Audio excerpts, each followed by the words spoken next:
So we got a new film with two MMA icons in it. And for me, that's a no-brainer. I had to check it out.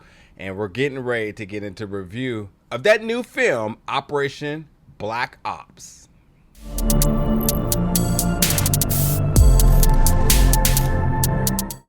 What's up, everybody, and welcome back to the channel today for another review. And today we're going to be reviewing the new film Operation Black Ops, which is available now on demand and digital. And yes, I'm a little bit late to this review, as I did have a chance to check this out a little bit early. And even with that being said, I wanted to make sure I got my thoughts out about it.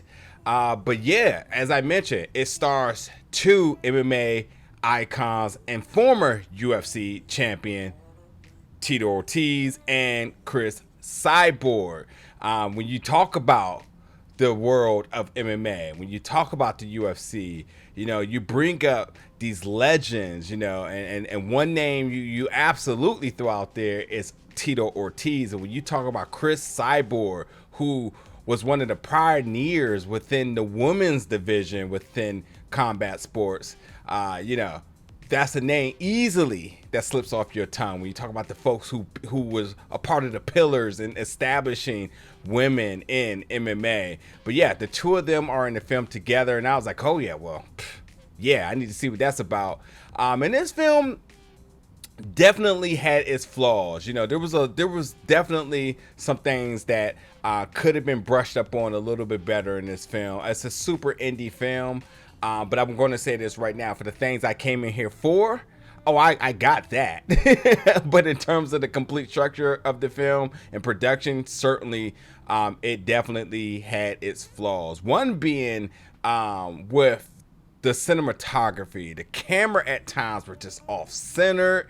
When you go to the sound mixing, things were just, there was definitely ADR struggles, and there was just moments of effects within the editing that were just unnecessary, like slow motion shots for no reason. Again, sound mixing was a little bit off. ADR had its struggles. And with the cinematography, yeah, there was moments where camera was off center, but also like falling in and out of focus. And somebody who has a little bit of experience behind the camera, I can say that that at times could be an honest mistake, and it also could be a malfunction of the camera itself. But nonetheless, you can notice it even with an untrained eye that, like, hey, things are kind of looking a little blurry here, like what's happening.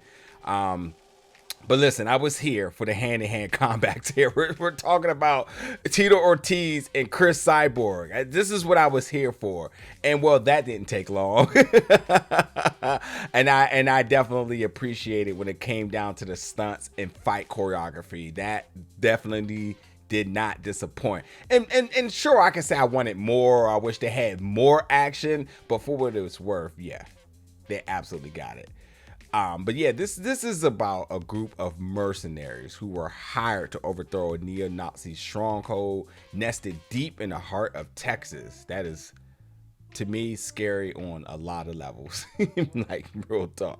Only to discover that they are protecting nuclear codes that could ignite World War III. So, like, listen, like, the plot sounds very complex. Definitely sounds like it's about to be a lot of different things going on with this, but it is truly a mission-driven film and plot about a group of folks looking to stop the bad guys. That's just plain and simple what it is. But even with Tito Ortiz's character, who served the country for 14 years, and he's kind of just like, I'm good.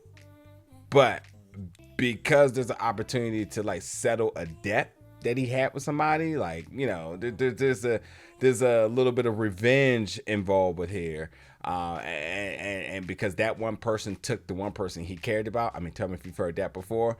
He's like, okay, count me in. And certainly with him being a part of it, that just only heightens the success rate of the mercenary crew. But at the same time too, it involves him getting back into the one thing he really didn't want to do, and that's be involved in missions like that.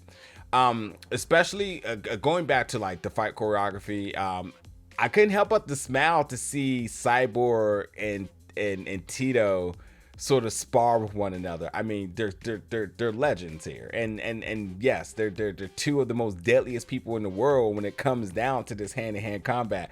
So to kind of see them really be in their element and sparring with one another, it's a part of the film, but like you can tell, like these are two folks that are just natural at doing this. So you can almost tell to the point that if they seen each other, when they see each other in real life, that this is how they kind of meet each other. Like I really enjoyed it. It was a little bit of a moment that you just kind of sat there and be like, oh, that's cool, you know what I mean? But yeah, but I will say a distraction to what I wanted to was like there was so much talking in this film, like way more than I would have appreciated here. Definitely could have focused on the action. I mean, you're selling this one big with these names here, and I haven't even mentioned some of the other folks that are starring in this film: Mike Ferguson, Kelsey Johnson, Mike Markoff. Like these are names of folks that, whether you know them or not, folks with stunt backgrounds, folks with extensive fight choreography training, or folks that's just trying to like make a name for themselves in the business. Like there's a lot of reasons why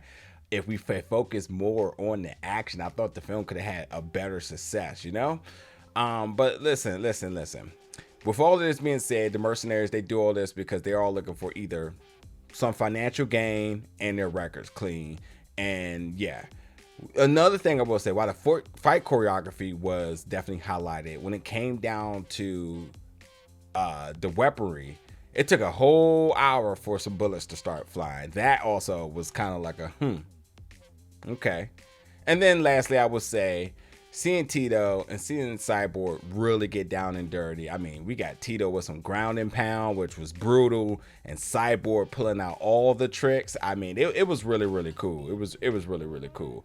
But listen, it's an indie film. It had its flaws. Again, when I talk about the production, camera, cinematography issues, there was some wonky CGI and special effects. The ADR had its struggles, and then in terms of editing, there's definitely things that could have been polished. For what it's worth, this is a straight to home release, so take that with a grain of salt. But for the names that you may have signed up for this for, they don't disappoint.